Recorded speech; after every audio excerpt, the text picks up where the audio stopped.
Never ever under estimate the power of Hanuman Chalisa.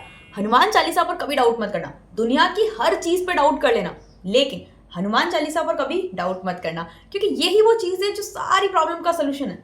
आपकी problem चाहे जितनी बड़ी हो, आपकी एंजाइटी, आपका डिप्रेशन, आपका स्ट्रेस जितना बड़ा हो, पर वो हनुमान चालीसा की उस 40 चौपाइयों से बड़ा नहीं हो सकता।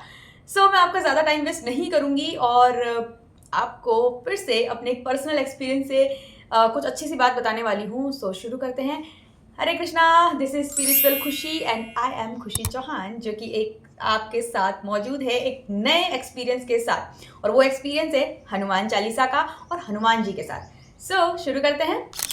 तो अगर बहुत लोगों को ये लगता है ना कि यार हमारी प्रॉब्लम तो इतनी बड़ी है, सिर्फ वो 40 चौपाइयाँ ऐसा क्या कर देगी, ऐसा क्या मैजिक कर देगी कि हमारी सारी प्रॉब्लम सॉल्व हो जाएगी, हमारा स्ट्रेस खत्म हो जाएगा, हमारी एंजाइटी खत्म हो जाएगी। तो पता है, वो 40 चौपाइयों में ऐसा जादू है ना, सच में अगर अपनी लैंग्वेज में बोले तो मैं यही कहूंगी कि एक मैजिक है उसमें, कि वो सारी प्रॉब्लम का सॉल्यूशन दे देगी। पता नहीं कैसे, लेकिन मैजिकल तौर पर ना सब कुछ सही हो जाएगा। तो सबसे पहले तो अगर आपने हनुमान चालीसा का जो 40 चौपाइयाँ है उनका अर्थ आप नहीं जानते हैं, तो मेरे चैनल को सब्सक्राइब ज़रूर कर लेना। और मेरे चैनल पे जो हनुमान चालीसा का अर्थ है वो सीरीज़ ख़त्म हो चुकी है, तो उनका अर्थ आप ज़रूर जान लेना, क्योंकि वो बहुत महत्वपूर्ण है। हम क्या करते हैं, बहुत सी चीज़ों को सुनते हैं, पढ़ते हैं। हनुमान चालीसा तो हम बचपन से पढ़ते आए हैं, है ना, लेकिन उसका अर्थ बहुत कम लोगों को पता होता है। तो आप उनका अर्थ है ना ज़रूर जान लेना, जो कि मेरे चैनल में सारी वीडियोस पड़ी है, देख लेना। मुझे हनुमान चालीसा पढ़ते हुए वैसे बहुत टाइम हो चुका है, और मैं हनुमान चालीसा जब पढ़ती हूँ तो ऐसा नहीं है कि मैं हर दिन हर रोज़ पढ़ती हूँ, क्योंकि नियमित नहीं हुआ जा सकता। तो मैं ना ऐसे संकल्प लेके करती हूँ। हमेशा से मेरा रूटीन है कि कभी 11 दिन का, कभी 7 दिन का, कभी 5 दिन का, या कभी 21 दिन का, ऐसे संकल्प लेके मैं हनुमान चालीसा अध्ययन करने बैठती हूँ। और वो 11 दिन जो होते हैं वो कांस्टेंट होते हैं, एक में मतलब उसमें पूरी नियमितता रहती है कि 11 दिन बोले तो 11 दिन करने ही हैं। तो अगर आप लोग भी डेली नहीं कर पाते हैं, तो लाइफ में जब भी स्ट्रेस लग रहा हो, एंजाइटी फील हो रही हो, डिप्रेशन हो रहा हो, या कोई ऐसी प्रॉब्लम लग रही हो जो यार आपसे सॉल्व नहीं हो सकती, तो फिर वो प्रॉब्लम सिर्फ और सिर्फ अगर कोई सॉल्व कर सकता है तो वो हमारे प्यारे से संकट मोचन ही है, जो उस प्रॉब्लम को सॉल्व कर सकते हैं। तभी तो उन्हें संकट मोचन कहते हैं। अगर वो संकट हर लेते हैं तभी तो उन्हें संकट मोचन कहते हैं। देखो, प्रॉब्लम है ना, सबकी लाइफ में होती है, लेकिन इस प्रॉब्लम का सोल्यूशन जो होता है ना, वो बहुत कम लोगों के पास होता है। और अगर कोई मुझसे पूछेगा कि प्रॉब्लम का सोल्यूशन क्या होना चाहिए, मैं उन्हें एक परफेक्ट जो आंसर दूंगी वो यही है, हनुमान चालीसा पढ़ो, दैट्स इट, सारी प्रॉब्लम सॉल्व हो जाएगी। पता है, हनुमान चालीसा की एक एक जो चौपाई है ना, वो इतना मैजिकल तरीके से काम करती है कि आपको अचानक ऐसे फील नहीं होगा कि प्रॉब्लम सॉल्व हो गई। बहुत से लोग ऐसे होते हैं जो 4 दिन पढ़ेंगे और बोलेंगे कि अरे कुछ सॉल्यूशन तो हुआ ही नहीं, हमारी तो प्रॉब्लम सॉल्व हुई नहीं। 4 दिन से कुछ नहीं होता है। पुराने जो ऋषि मुनि थे या पुराने जो लोग थे, वो हजारों सालों में तपस्या करते थे, उसके बाद उनको जाके रिजल्ट मिलता था। कलयुग की तो ये सबसे बड़ी अच्छी बात है, सबसे अच्छी बात है कि हमको सिर्फ थोड़े से नाम जाप में ही फल मिल जाता है, थोड़े से ही नाम जाप में भगवान मिल जाते हैं।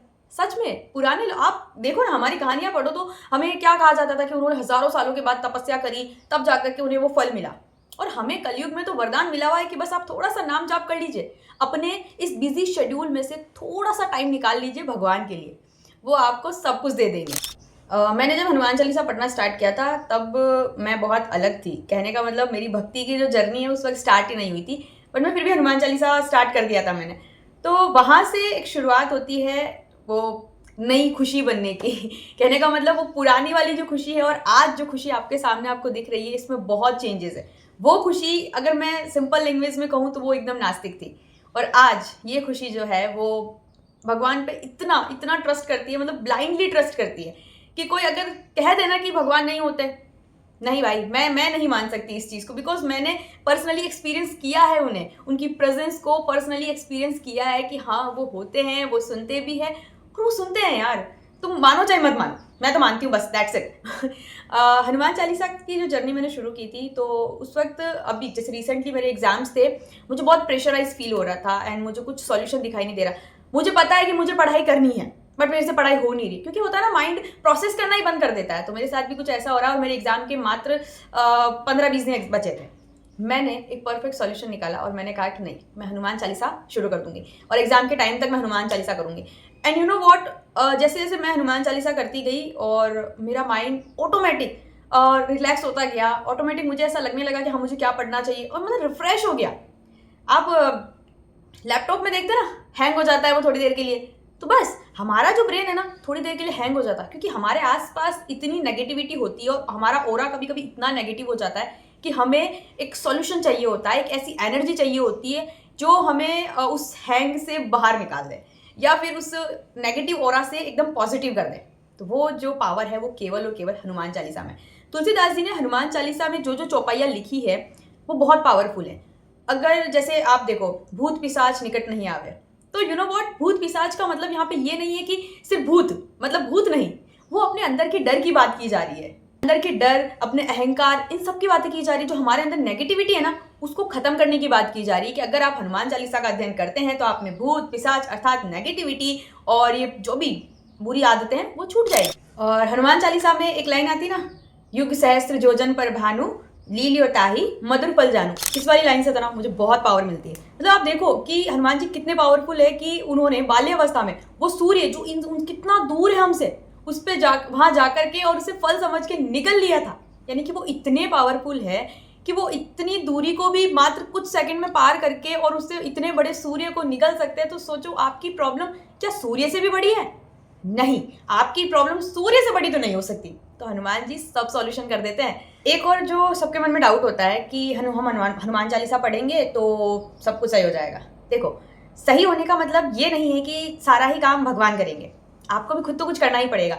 जैसे अगर मैं सही से समझाऊँ आपको तो बात ये है कि मेरे जब एग्जाम्स थे तो मुझे इतना डर था स्टार्टिंग में, जब मैंने उस एग्जाम की प्रिपरेशन शुरू की थी तो मेरे मन में बहुत डर था, लेकिन वही है ना, डर के आगे जीत नहीं, डर के आगे हनुमान जी है, ये याद रखना। ये जो है ना, आपके लाइफ में कुछ भी तूफान ही चल रहा होगा ना, इसको सॉल्यूशन माउंटेन ड्यू नहीं है, इसका सॉल्यूशन हनुमान चालीसा है, ये याद रखना। हनुमान चालीसा पढ़ोगे ना, प्रॉब्लम तूफान सब कुछ सॉल्व हो जाएगा। तो देखो, मेरे जब एग्जाम्स आने वाले थे मैं सिलेबस को देख के इतना डर गई थी कि यार कैसे होगा, ये तो इतना सारा सिलेबस है और टाइम इतना लिमिटेड सा, तो मन में डर था। लेकिन मैं हनुमान चालीसा और अपना सिलेबस दोनों साथ लेकर के चल रही थी। एंड यू नो व्हाट, जैसे जैसे मैं आगे बढ़ती गई और मेरा जो अंदर का डर था वो खत्म होता गया। ऐसा नहीं है कि मैं हनुमान चालीसा पढ़ रही हूँ तो भगवान आकर के मेरा पेपर दे देंगे या एग्जाम हॉल के जो क्वेश्चन वहाँ पेपर आने वाला है वो मुझे पता चल जाएगा। ऐसा नहीं होता है, ये सब कहानियां हैं, ऐसा नहीं होता। और ना ही भगवान आपकी जगह जाकर के पेपर देंगे, ऐसा नहीं होता। लेकिन वो आपके अंदर जो डर है, वो खुद का जो कॉन्फिडेंस आपको दिखाई नहीं दे रहा है, जो खुद की स्ट्रेंथ आपको दिखाई नहीं दे रही ना, वो आपको दिखाई देने लग जाती है। भक्ति का जो मतलब होता है ना वो यही होता है, खुद को पहचानो और अपने आप को भगवान के करीब करो, दैट्स इट। आपके पेपर के जो क्वेश्चन है वो आपको आके बता देंगे, ऐसा नहीं होता। ना ही आपकी जगह भगवान पेपर देने जाएंगे, ये सारा कर्म तो आपका है और आपको ही करना होगा, ठीक है। अर्जुन को भगवान ने सिर्फ मार्गदर्शन दिया था, उनकी जगह युद्ध नहीं किया था। तो ये याद रखना, आपको अपना युद्ध तो स्वयं ही करना होगा, बस वो भगवान जो है ना वो आपकी हिम्मत बनेंगे, आपका साथ देंगे। अगर आप भटकने लगोगे तो आपको फिर से खींच करके लेके आएंगे कि कहाँ जा रहा है, तुझे ये काम करना है। समझ में आया ये? तो मेरे एग्जाम्स जब थे ना तो मुझे डर था, लेकिन जिस दिन मेरा पेपर था, यू नो व्हाट, मेरा जो डर था, कोई डर ही नहीं था मेरे अंदर से। वो सारा डर, वो स्ट्रेस, सब कुछ गायब था। मैं इतना रिलैक्स थी। लाइफ का एक सबसे बड़ा पेपर था वो मेरे लिए। एंड मैं बहुत ज़्यादा डरी हुई थी पहले जब मैंने स्टार्टिंग की थी इस पूरी जर्नी की। And you know what, paper के दिन मेरे को कोई स्ट्रेस नहीं था, कोई डर नहीं था। तो ये कहाँ से आया, ये इतनी हिम्मत, इतनी स्ट्रेंथ, खुद पर इतना कॉन्फिडेंस आया कहाँ से? हनुमान चालीसा से। हनुमान चालीसा की जो पावर है ना, मुझे उस एग्जाम हॉल में याद आई कि यार इतना स्ट्रेंथ, इतनी हिम्मत आ कहाँ से रही है? वो हनुमान चालीसा से आ रही है। तब मुझे वो एक और चीज़ याद आई कि अर्जुन जब महाभारत के युद्ध में थे, तब वो युद्ध लड़ते हुए उनके मन में जो संदेह था और फिर भगवान ने उन्हें भगवत गीता का ज्ञान दिया और उसके बाद उनके जो भी प्रश्न थे, संदेह था, वो सब खत्म हो गया। एंड उन्होंने फिर वो युद्ध करा और वो जीत भी गए। तो पता उनमें वो हिम्मत कहाँ से आई? माधव से आई। तो मुझे भी है ना उस वक्त वो हिम्मत जो थी वो पेपर में, वो हिम्मत मुझे सिर्फ और सिर्फ मेरे भगवान से आई, हनुमान जी से आई, वो हनुमान चालीसा से आई। तो मैं आप सबको सब बस यही कहूँगी कि अगर लाइफ में कभी भी स्ट्रेस हो, प्रॉब्लम हो, एंजाइटी फील हो रही हो, डिप्रेशन हो रहा हो, आप हनुमान चालीसा का अध्ययन कीजिए, क्योंकि बस वही है जो आपको उस स्ट्रेस से बाहर ला सकती है। और किसी में इतनी पावर नहीं है।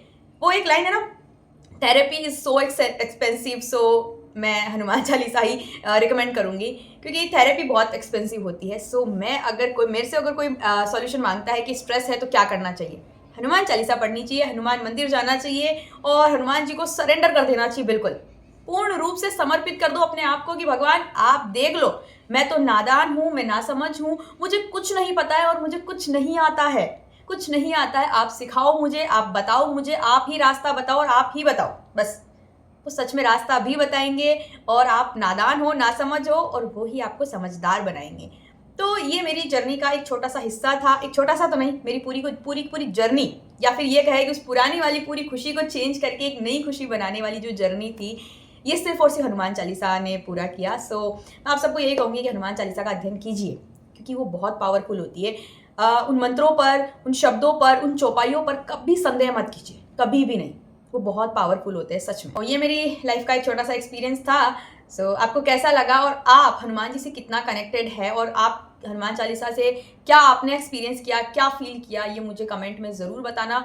और क्या आप भी उतना ही हनुमान चालीसा को पावरफुल समझते हैं जितना कि मैं समझती हूँ? सो मुझे ये बात सब कमेंट में ज़रूर बताना एंड मेरे चैनल को सब्सक्राइब ज़रूर कर लेना। और अगर आप हनुमान चालीसा का अध्ययन मतलब अर्थ नहीं जानते हैं, तो मेरी सारी जो हनुमान चालीसा की चौपाइयों का अर्थ मेरी यूट्यूब वीडियो में, मेरे शॉर्ट्स में, सब में है, तो उन्हें जाकर के ज़रूर देखना। सो ये मेरी लाइफ का एक एक्सपीरियंस था। मेरे चैनल को सब्सक्राइब कर लेना, भूलना मत। और हनुमान जी की कृपा आप पर भरपूर बरसती रहे, राम जी की कृपा आप पर भरपूर बरसती रहे, हनुमान जी, राम जी का आशीर्वाद आप पर बना रहे।